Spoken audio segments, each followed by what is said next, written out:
Luke Nella, and welcome to Best Replays of the Week. April will be a month where we shall go through lots of older games to ensure we only use the freshest replays in the future. We don't want everyone who was submitting over the last few months to feel ignored after all. Anyway, this episode we have a Yak Panther 2 stunt driving, a scout who doesn't need a scout tank, some very dangerous baguettes, and a whole lot more. Let's go!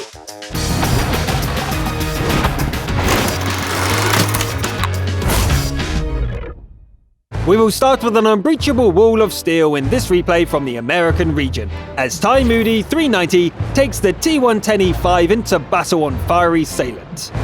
The American heavy tank is a balanced design, rather than a heavy pile of armored steel. Parts of the front are well protected, however, and Ty is pretty safe as long as the enemies can be faced head-on. The Bulldog doesn't want to play along, but Ty outdrives the light tank, even using it as cover from the others. Even so, the steel wall is a little dented now.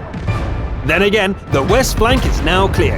Ty crosses over to the east and fights the remaining enemies at the railway crossing. The opponents fall with no losses to the steel wall's allies. It's a victory! 4k in damage and assistance is nice, but it's those 17 block shots with nearly 7k potential damage that's really impressive. Well played, Ty! Next we have a fine example of scouting with a bottom-tier medium tank from a bloody newbie. Their words, not mine. This one comes from the EU region. The battle is a tier 8 encounter, again on the fiery Salient. Newbie's Easy 8 looks a little small in the lineup, and it heads straight for the infamous hill which dominates the map. The agility and gun depression of the Easy 8 comes in handy as Moody climbs onto the slope and hangs on like a tick from the enemy team's backside. And this tick is spotting everything. Allied fire demolishes the revealed enemies.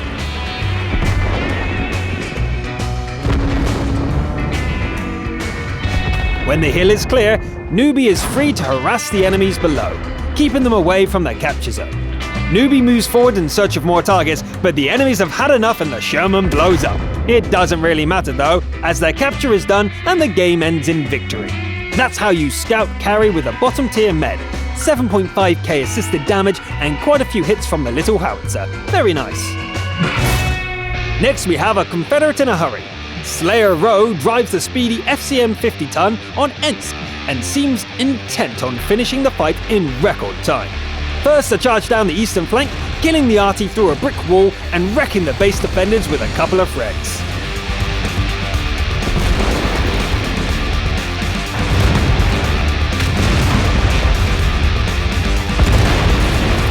Slayer softens up an IS-3 for the Allies and throws a shell at the remaining pair of enemies. They are rather tough and the FCM is low on health. Maybe a little detour is in order. The hit points are used up, but Slayer has time to put in one more shell into both enemies. The battle ends in victory with less than 6 minutes on the clock. A nice aggressive Confederate. It's easy to see who the hero of the match was. Well played! Moving on from one French tank to another. This episode's Top Gun features the Baguette of Death, the AMX CDC, driven by Cobra 6. Cobra lands in a Tier 9 battle on Redshift. The early part of the match consists of cautious long-range combat, as you would expect with a thin-skinned CDC. Cobra picks up a couple of kills and deals a fair bit of damage, but the Allied team is melting away. Before long, the crispy French medium is all alone, facing 5 enemies. Not only that, but the tank is well below half health, and 2 of those enemies are Tier 9. It's time to unleash that Top Gun fury! The IS-6 is taken out quickly, but the T-30 spots our hero and fires from ambush. Luckily, the enemy's aim is a little off, and Cobra finishes it off with a sniper shot at 400 meters. And then there were 3.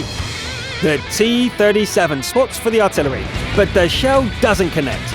The scout itself dies without firing a shot, and an ambush by the T-44 fails. This would have been an even fight if the enemy didn't have artillery support. Cobra wins the duel with 3 hits to 1. And the enemies are down to the single high-tier SPG. There you are, Yachty takes some killing, but once the shotgun attempt fails, the outcome is certain. Victory with the Kalabanovs. Nice 5-1 finish there, showcasing the endgame power of the CDC. Enjoy your prize. This episode's sniper hunts with somewhat unusual gear. Most tend to go for high-precision weapons, but Ryle21 prefers the short-barreled grenade launcher of the T-49. Let's see how it works out. The first shots show the devastating effect this weapon has on lightly armored opponents, and it doesn't look like Ryle has any trouble with hitting the small targets. No time is spent sitting in a bush either. The T-49 darts in and out of position, and even fighting in close quarters. When artillery zones in, however, it's time to run. The enemy team is in the lead, but the sniper is just getting warmed up. The T-49 roams where it wants to, landing every shell. The only missed shot of the match is this one, but that mistake is easy to fix. The shots fired at the second SPG have to be seen to be believed.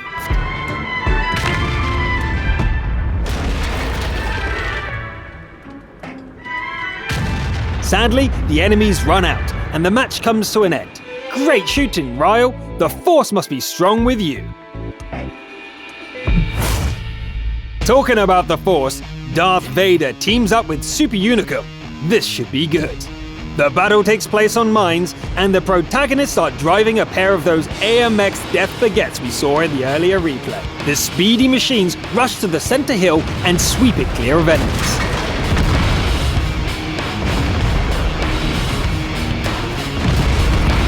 This gives them a great opportunity to pour fire on the enemies guarding their base.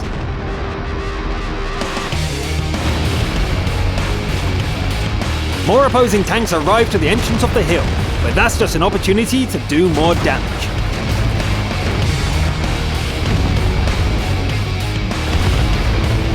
When the dust settles, the dynamic duo are up 4 kills each. The rest is almost a cleanup operation. Vader and Unicum split up the remaining targets, and when the last enemy is finished off with a ram, they end the battle with 6 kills each. Beautiful teamwork there, and making good use of the CDC's mobility. Congratulations! Crucial contributions come in many forms, but they all boil down to maximum effort. Detrimental and the Yak Panther 2 give it their all in the following battle for the Abbey. The first clash happens on the western flank. First, a classic TD ambush, followed by fighting over the high ground. When the Allied position is overrun, Detrimental balances the big TD on the edge of the cliff and fights on like a cornered animal. The Scorpion has a deadly advantage, but Detrimental finds a way to survive and to fight back. Impressive! A short drive under the water and the Yak Panther is back in the fight. Detrimental drives up to the Abbey, dodging enemy shells, and the last ally dies in the home base. The game is 1 against 6. What follows is an amazing killing spree, taking out 3 opponents with 4 shells, and knocking the stuffing out of the Oni. It goes for a capture, and 1 more shell puts it down for good. That leaves 2, and the Yak Panther goes on the hunt. The KV is found, and Detrimental blows it up without stopping to aim. That's 7 kills with 1 more to go. The Yak Panther makes best speed to the capture circle, but it's 3 seconds too late. There's just one way to win this now. Detrimental drives to the middle of the map and finds the rival TD at full health and 20 seconds left on the clock. The shot connects, the return shot is dodged, and the time runs out. Damn. Sometimes even a heroic effort isn't enough. Still, this was definitely a crucial contribution. Well played. Good effort. The last replay of this catch-up episode features today's defender, Hilder, who drives the Speerpanzer SP-1C at the swamp. A Tier 8 battle is excellent news for this hard-hitting light tank, and Hilder spends the first half of the battle dishing out damage with the autoloader. When a capture warning goes off, the Speerpanzer races for the home base, but an ally is already there to deal with the problem. back to the enemy base. It's too late to save the ally, but revenge is the next best thing. A lucky engine fire kills the IS-3 just in time. Another capture, and the same ally comes through with a reset shot once again. It's the last thing they'll do in this match, however, and Hilder is left alone against a full-health top-tier heavy, as well as an ISU. The T-34 has its hull covered, so Hilder needs to find a better angle, and fast.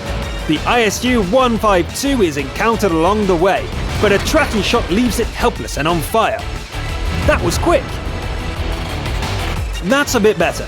The enemy is angled and in partial cover, but damaging the track is enough for a reset. It's still at full health though. Now this should do the trick. It looks like the enemy didn't know which way to turn, and 3 heat shells punch clean through the armor. The blind shot misses, but the other 2 cause further damage to the heavy. The T-34 realizes that staying in the circle means death, and drives out to do battle. There are 2 AP shells left, but 1 should be enough. The enemy should keep driving, but instead it turns to fight and makes the final shot easy. GG. David beating Goliath there with a 90mm autoloader for a sling.